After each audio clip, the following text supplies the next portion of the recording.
Hola veus, ja ho veieu, després de gairebé un mes sota la boira, avui a Lleida ha sortit el sol i el cel torna a ser blau. D'aquesta manera es trenca el llarg període de boira persistent que ha envaït Ponent i que només ha permès que el sol llueixi 34 hores durant el desembre, que ha estat el mes amb menys hores de sol des de l'any 1942. Segons informa el Servei Meteorològic de Catalunya, el vent que bufa del Pirineu ha fet que la boira es trenqui, però atenció perquè demà podria reaparèixer, tot i que de forma menys persistent.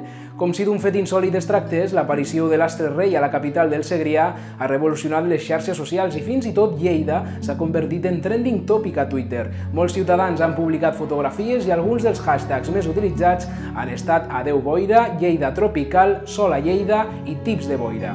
Us deixem amb un recull de tuits que hem trobat a la xarxa i aprofiteu i gaudiu del solet mentre es duri. Fins aviat, veus!